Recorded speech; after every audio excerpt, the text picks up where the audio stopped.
Hey everybody, I haven't done a video in a while, kind of been, I don't know, busy I guess, but so, should be cutting beans. It's kind of nice out now, but it was kind of foggy and rainy this morning, but wind's picked up and it's pretty sunny now.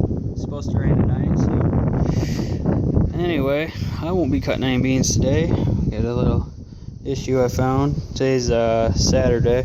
Found this yesterday. Thought the combine was about all set to go, but of course not. We got pulley here. I don't know how well you can see that. See how much he is egged out.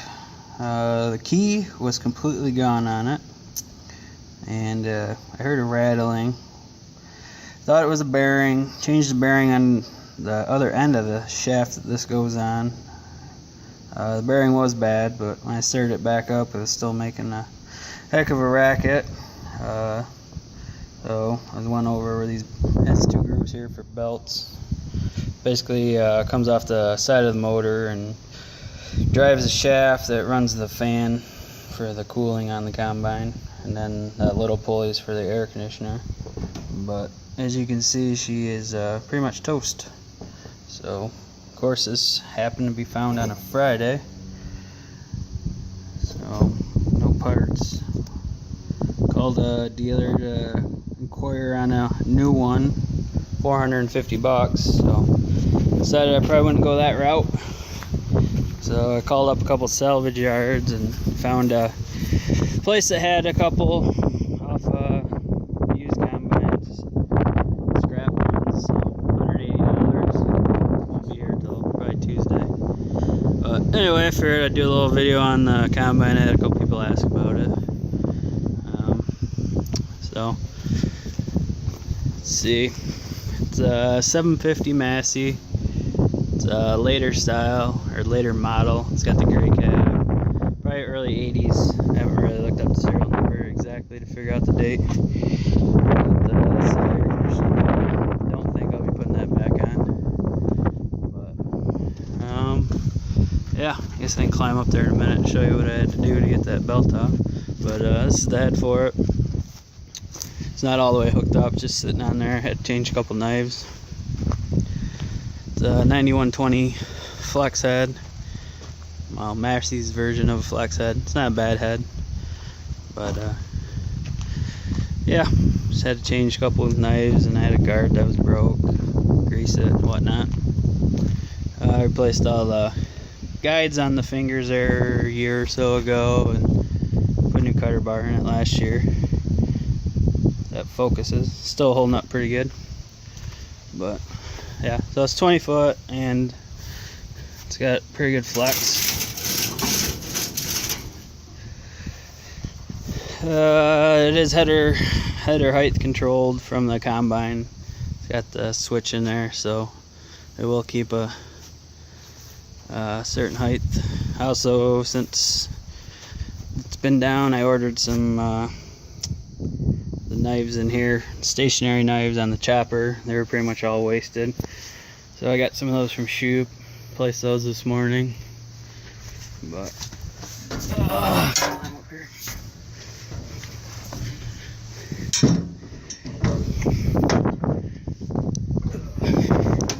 Here's a grain tank. Holds about 120 bushel, I would say. I do have extensions for them. You have to change your clean grain elevator. You gotta add a section to it.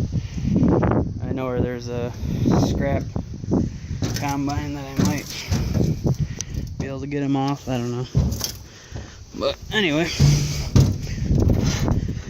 so you look down in here, right under this plate right here. Right here is a shaft that runs across to the fan. Right under there is the bearing that I changed yesterday. And then you see that pulley right there. That's the belts that come across, and then that other pulley mounts right underneath this. But kind of had to tear a whole bunch of stuff apart. I had to take this off to move it, to get it out of the way.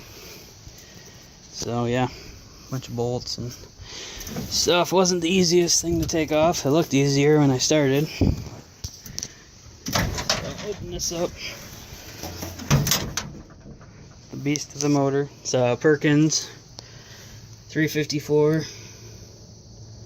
Same motor they used in quite a bit of stuff. I know 1135 tractors have that. I think the 1105 had it. It's just the 6-cylinder. They put the V8s in the 860s, and I think the 760 Massey combines both had the V8s in them. But I like that motor. Seems to be pretty bulletproof. We got a 1135 that has that same motor in it. But so go in the cab, show you some of the controls. Get down here without falling.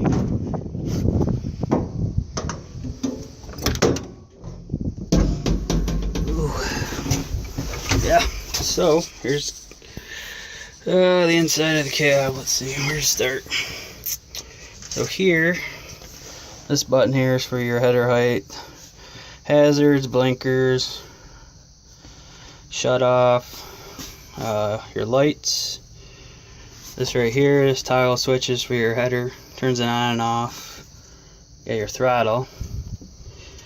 And this is what I had to plumb in and install for the reel on this. This combine doesn't have it from the factory, but they did have models that had it. For the reel on the head is hydraulic.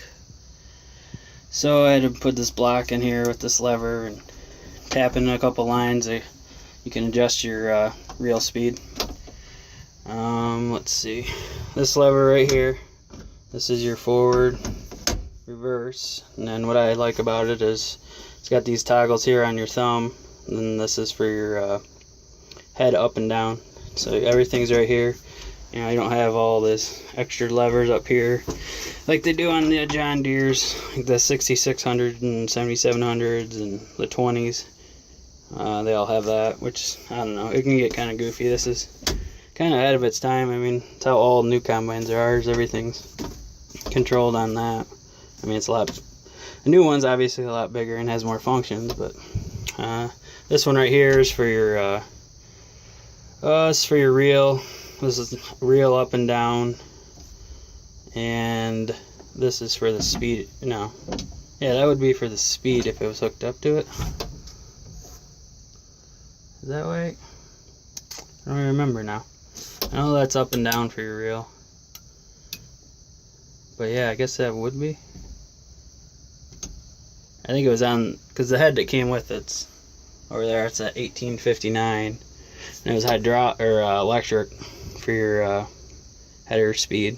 So this would be plus and minus. It's just moving an actuator down there for electronics. But anyway, let's see. This lever here is turn on your separator. There's your cylinder clearance. Those are your shift levers there. You got high and low, and then first and second in each one. Brakes.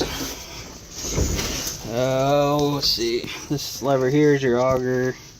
You go twist it left to right to put the auger in and out, and then push it up and down to turn it on and off. And then up here you got, there's a radio. How many hours are on it? It's got 2200 hours. That's original hours. Your voltmeter. This is kind of nice. You can check different things while you're going. Tell your cylinder speed, beater, engine RPM, and your ground speed. You got water temperature, fuel gauge, and those are your air controls. Then up here it's got a bunch of dummy lights that come on if something goes wrong, and surprisingly they all seem to work. At least every time one has come on, there's that problem with the combine. But yeah, so window's dirty, still need to clean that. Just changed the oil in it today. Let's see, I don't know what else does it really say about it. I do got some new lights coming for it. It's got the old lights on it. I got some LEDs that I'm going to be putting on there. They should be here next week sometime. Figure since I'm gonna get such a late start here, I'll probably have to be running at night all the time. It's just oil here from oiling the chains underneath this guard. This combine doesn't have, they came with two options. They can have the regular feeder house chain or this, ow, so they call paddles. So what there is on the inside here, each one of these there's a paddle that brings a feed or feeds the grain into the combine instead of having the feeder house chain. It seems to work pretty good. I haven't had any real problems with it. I put there's just like a piece of rubber on there. The front one I replaced 2 years ago. I put new rubbers on it. But it seems to be a pretty bulletproof system. It's probably, I don't know. I mean, it doesn't whip around quite as fast as a feeder house chain would, but I don't know. They each have their advantages, I guess. I haven't found a real problem with it yet, but anyway, so yeah, that's the combine. So yeah, maybe Tuesday that part will be here and we'll be able to put her back together. And see in here, there's sieves.